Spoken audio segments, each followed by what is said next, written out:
Allez, bonjour à tous, j'espère que vous allez bien. Aujourd'hui, on va faire une revue de marché, surtout ça a bien bougé sur les dernières 24 heures, que ça soit aujourd'hui et hier soir suite aux annonces de Donald Trump. Donc on va faire un bilan. On a eu également des annonces économiques qui sont tombées aujourd'hui. Donc voilà, aujourd'hui BTC, Ether, le marché US, rapidement certaines altcoins. Il y en a qui m'ont demandé comment j'avais fait pour mettre ce template que je vous ai présenté hier. Donc on va parler de tout ça aujourd'hui.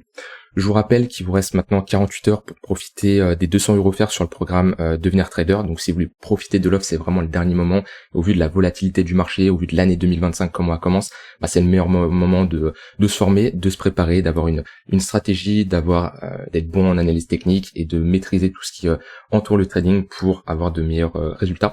Tout ça, je vous l'enseigne à l'intérieur de ce programme-là. Bien sûr, vous avez également un accompagnement à vie de mon côté, avec un suivi en message privé. Donc voilà, si vous voulez profiter de l'offre, je vous rappelle, il vous reste 48 heures maintenant pour profiter des 200 € offerts en cliquant sur le premier lien en description. Alors, pas mal de volatilité ces derniers temps, entre hier les annonces de Donald Trump avec une pause sur les taxes douanières de 90 jours, automatiquement on a un marché qui a pump. Pourquoi ? Parce que les marchés n'aiment pas l'incertitude. C'est en général ce qui fait peur à la plupart du monde. C'est quand on est dans des phases d'incertitude que le marché baisse. Donc ici, le fait d'avoir fait une pause de 90 jours, on a automatiquement un marché qui est un peu plus certain, même si ça remet pas tout en cause la tendance baissière, parce que c'est pas que pour ça qu'on baisse principalement sur le Bitcoin, mais voilà, on a eu un élan haussier. Maintenant aujourd'hui, on retrace, on reprice légèrement à la baisse, peut-être parce que hier c'était trop pricé à la hausse. Il y en a il peut y avoir des phases d'euphorie, même sur des news comme ça où on va beaucoup trop que ce qui devait être pricé. On a eu également des annonces économiques aujourd'hui avec l'inflation aux États-Unis qui est en dessous des attentes, donc c'est plutôt bullish. Maintenant, le marché ne réagit pas très bien. Pour moi, on est dans une phase ici. Alors, le fait d'avoir une inflation qui est en dessous ce qui est attendu, ça repousse une potentielle stagflation. La stagflation, c'est quand on a tout simplement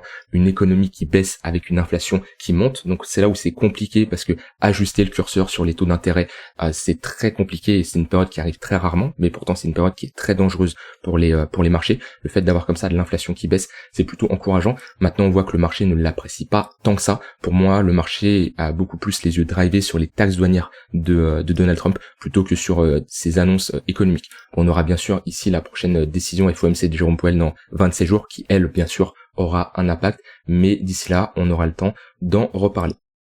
Alors, sur le Bitcoin, d'un point de vue technique, on a réintégré la value arrêt à l'eau. Donc on voit que le marché, il est très compliqué actuellement pour trader, que ça soit ces extrémités de ce range. Moi, ce que je regarde le plus, c'est cette moyenne mobile ici, le tunnel H4, qui fait toujours office de résistance depuis un moment. Et pour vraiment commencer à retrouver un momentum et vraiment un regain haussier, faut vraiment break ce tunnel 4 heures qui nous lead la tendance. Je vous l'ai très souvent enseigné. Moi, ce qui me permet d'avoir une vue globale sur la tendance moyen voire long terme, c'est le tunnel 1 heure et le tunnel 4 heures. Ici, le tunnel orange et le tunnel rouge. Quand on a un tunnel 1 heure qui est au-dessus du tunnel 4 heures, en général, on est dans un bon élan haussier et vaut mieux faire de la continuation de tendance, et on est clairement bullish. Donc, on cherche des achats dans le sens de la tendance, et quand on commence à avoir une heure qui passe sous le 4 heures ou un 1 heure qui est hésitant, là, vaut mieux être méfiant. Et c'est comme ça qu'on a eu notre top de marché en 2021, novembre 2021. Alors, on a exactement ici le 1 heure qui passe sous le 4 heures, le 1 heure qui fait office de résistance, et on voit que tant qu'il est au-dessus, y a rien à faire, quoi. Quand il commence à repasser au-dessus, il peut y avoir des achats, mais ouais, dès qu'il repasse en dessous, on a ici un biais qui est plutôt bearish. Donc vous pouvez juste utiliser comme ça deux moyennes mobiles, ça vous permet de globalement avoir une direction de marché, c'est la première chose à savoir. Est-ce qu'on est plutôt bullish, est-ce qu'on est plutôt bearish? Et quand on a comme ça ce genre de phase où on a un 1 heure qui est sous le 4 heures, globalement, vaut mieux chercher soit des shorts ou soit attendre pour se positionner.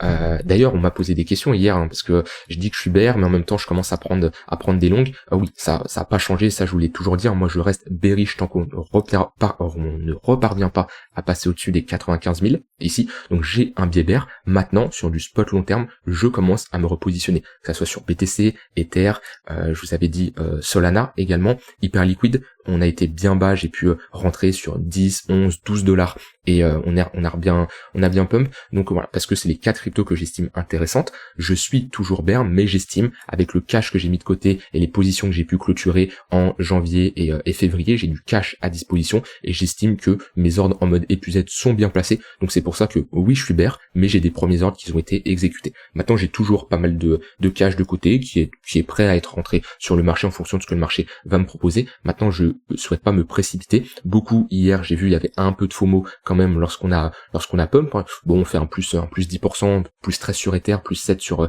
plus 8 même sur BTC. Donc je comprends que il peut y avoir un peu d'euphorie. Maintenant, est-ce que cette annonce de pause douanière de 90 jours remet tout en cause cette tendance baissière? La question qu'il faut se poser, c'est est-ce que toute cette baisse allait causer à cause de ça? Bah, la réponse, elle est non. Donc oui, c'est normal qu'on reprice légèrement à la hausse après une annonce comme ça qui est positive, puisque comme je dis, le marché n'aime pas l'incertitude. Maintenant, c'est pas spécialement pour ça que ça y est, c'est reparti to the moon. De toute façon, c'est du range, on le voit bien, bloqué entre deux bornes, comme je dis, pour moi le range il me fait penser ici à cette phase de latéralisation, on vient chercher les précédents creux, on réintègre, on revient chercher les précédents creux, on réintègre à nouveau. Pour le moment, c'est ce qu'on fait. Donc voilà, dans tous les cas, faut pas se précipiter. Comme je dis, sur du court terme, on est toujours ici dans un élan qui est baissier, avec une heure qui est toujours sous le 4 heures. Donc c'est pour ça ne pas se précipiter. Bien sûr, sur support, on revient chercher ici des précédents creux à ce niveau-là. C'est plutôt des zones où on va chercher des longues. Maintenant, pour moi, c'est pas, ça y est, on est reparti. Et le marché aura besoin de beaucoup plus de temps pour repartir. En tout cas, ma zone ne change pas. 95 000 $, elle pourra évoluer cette zone de retournement au cas où on va plus bas et on pose des structures beaucoup plus basses, mais pour le moment, j'estime que c'est la zone que je surveille et tant qu'on repasse pas au-dessus des 95 000, on n'est pas dans un contexte de bull market, on n'est pas dans un contexte de reprise haussière, ce qui veut dire qu'il faut être prudent, mais ce qui veut dire que globalement, on peut patienter qu'on a un bottom, c'est pas pour ça que le marché ne peut pas nous proposer des opportunités. De toute façon, je vous avais partagé ma stratégie, comment je me positionnais sur le marché, il y a des ordres qui sont faits exécuter et maintenant j'ai du cash qui est tout simplement en attente d'être exécuté. Donc voilà globalement mon biais sur le BTC. Maintenant j'ai pas spécialement de positions qui sont enclenchées récemment sur du court terme. On voit bien que le tunnel 15 minutes 1 heure, on avait une bonne confluence ici à ce niveau-là. Tunnel 1 heure, tunnel 15 minutes, Valuar et Halo. À ce niveau-là, la réintégration. Maintenant j'ai pas eu la réaction acheteuse que je voulais voir pour rentrer en position, mais là c'était une très bonne zone pour potentiellement se positionner après une réintégration.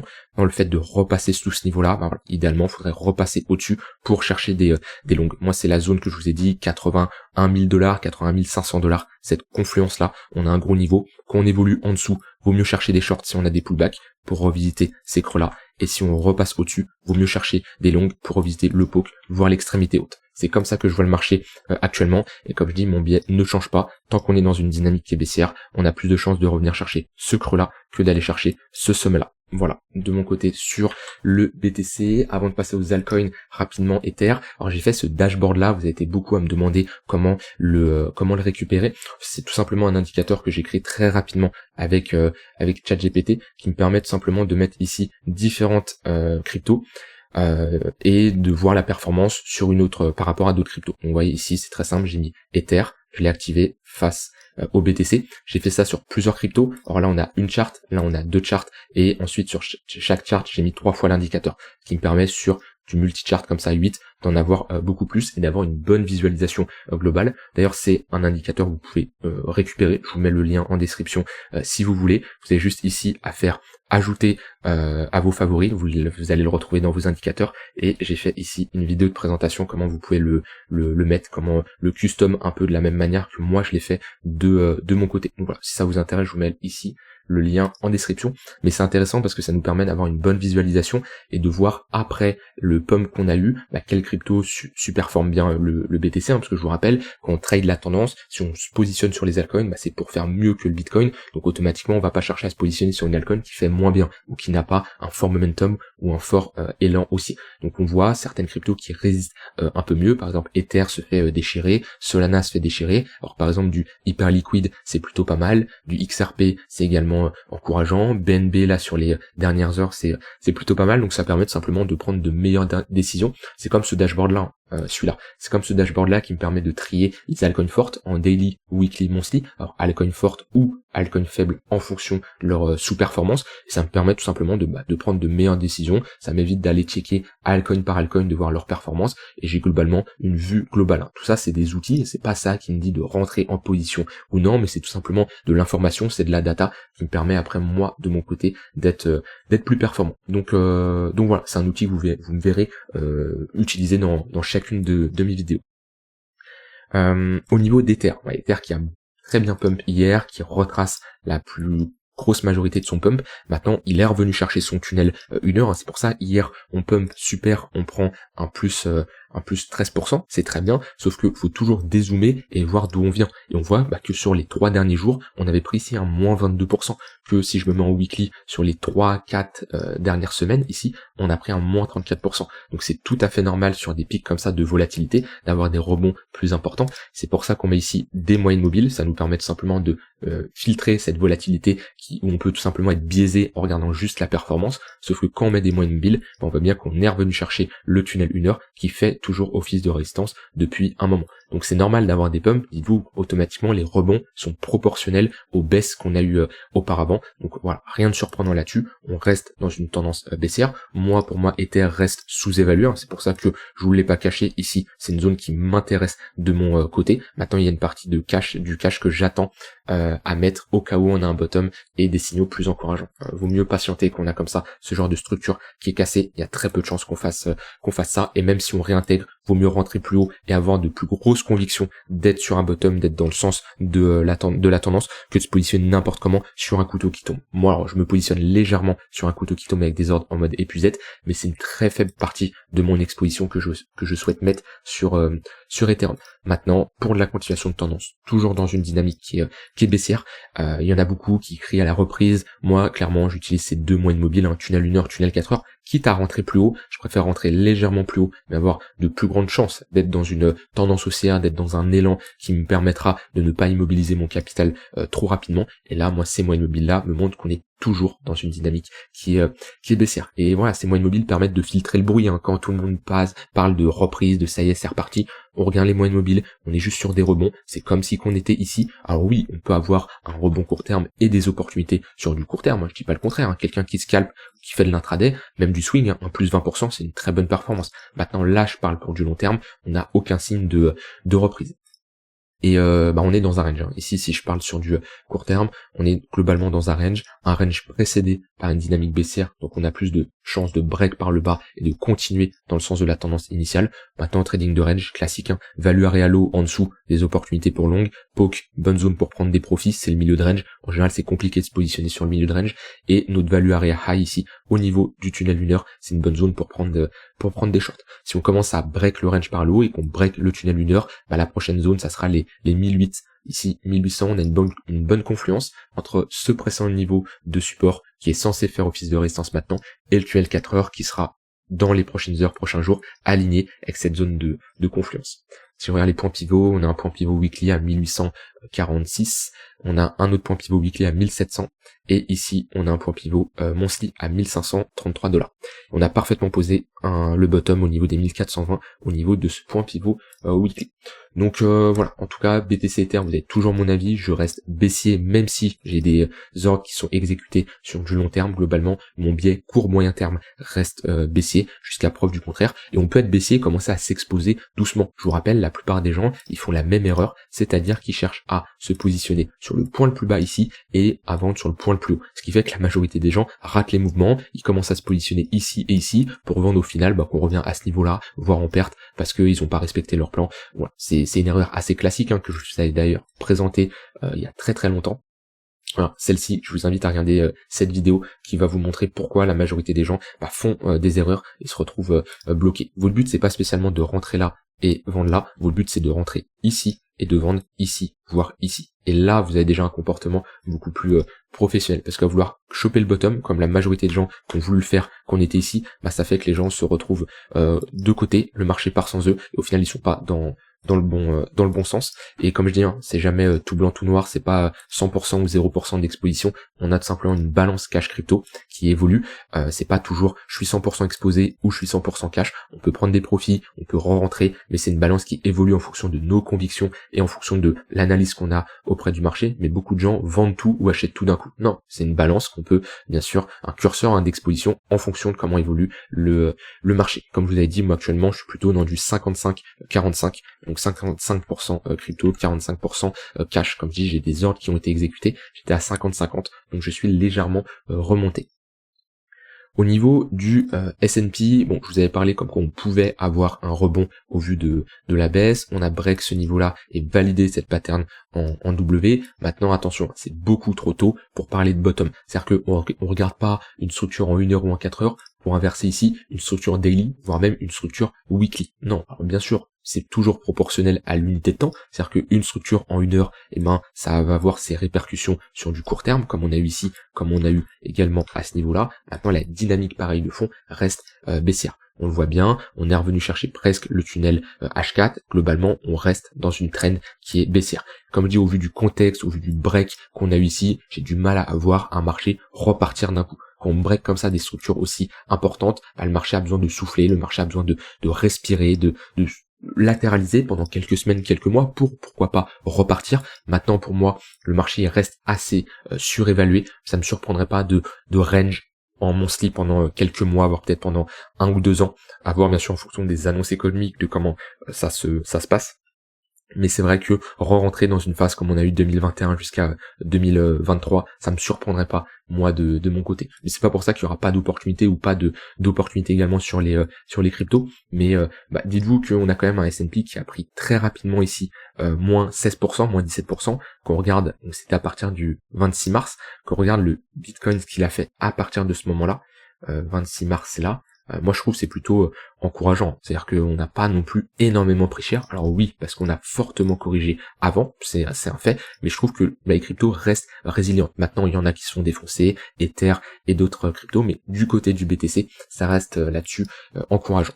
Au niveau des altcoins, assez rapidement, moi il y a toujours Hyperliquid que je trouve très intéressant, j'en ai accumulé pendant toute la baisse parce que d'un point de vue fondat, c'est un très bon projet, on voit qu'il y a de la demande, et on voit surtout qu'au moment où on a du momentum sur le marché global, c'est une crypto qui performe bien, on le voit bien, plus 20% à ce niveau-là. Aujourd'hui c'est une crypto qui est résiliente, malgré que toutes les cryptos sont en train de corriger. Donc ça déjà c'est une crypto qui est forte, pour faire de la continuation de tendance, c'est intéressant. Alors, on a une compression en cours qui est pas facile à gérer, qu'on a des compressions comme ça entre les tunnels Vegas sur du moyen terme et les tunnels Vegas sur du court terme ici. Donc on a une compression entre le moyen terme et le court terme. Idéalement les pullbacks, tunnel 15 minutes, tunnel 1 heure, c'est des opportunités pour faire de la continuation de tendance. Par contre méfiance, on est sur résistance. On le voit ici, on est d'un point de vue price action sur un niveau clé, globalement entre les 14,5 $, et on est à l'intérieur du tunnel 4 heures. Donc c'est compliqué également de longues des résistances. C'est-à-dire si vous cherchez des longues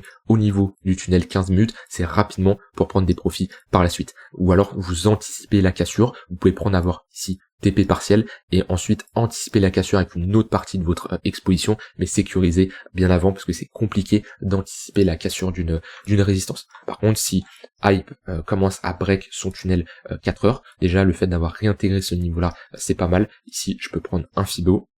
On aura comme target ensuite 0,382 au niveau des 17 $, pareil d'un point de vue price action, ça colle plutôt bien et ça serait une target tout à fait réaliste à ce niveau-là. Donc moi c'est une crypto que je surveille, comme dit déjà sur du long terme, c'est une crypto que j'estime forte avec une forte demande, donc je me positionne et pour moi honnêtement Hyperliquid à la place d'aller chercher du top 15 coin market cap. Actuellement elle est combien? Elle est 26, elle peut aller chercher du top 15, top 10 même, ça me surprendrait pas au vu du projet, au vu de la solidité et surtout au vu de la communauté qu'il y a derrière. Il y a une très bonne communauté sur Hyperliquid et c'est pour ça que c'est une crypto qui, quand on a comme ça une forte demande, un momentum, qui performe beaucoup plus que les autres.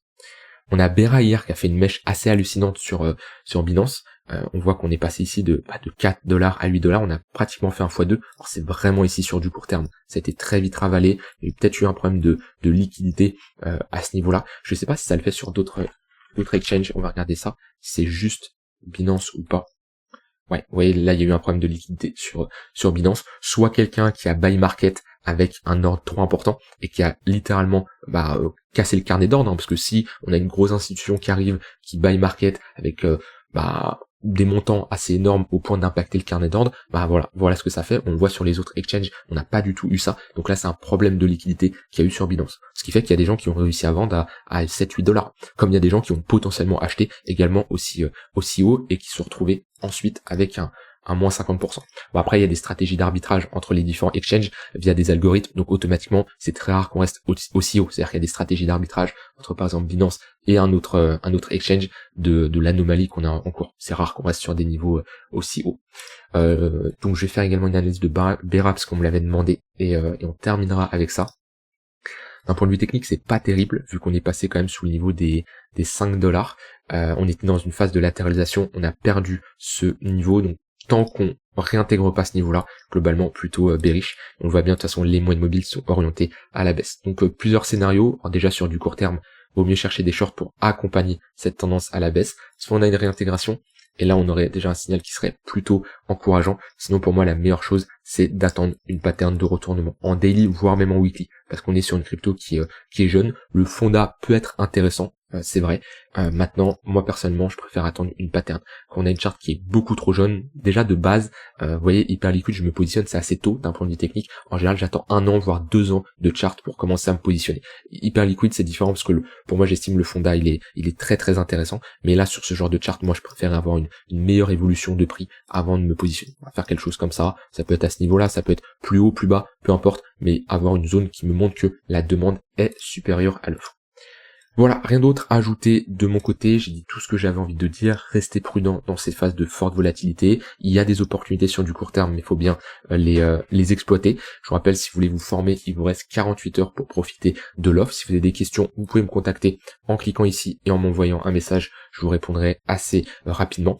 Et ouais, il y en a pas mal qui l'ont rejoint ces derniers temps, d'ailleurs ceux qui m'ont pas contacté, je vous ai contacté moi de mon côté, essayez de me répondre pour que je vous mette dans le groupe privé, et les autres, n'hésitez pas à cliquer sur le premier lien en description pour voir tout simplement ce que vous pouvez obtenir à l'intérieur de ce programme-là.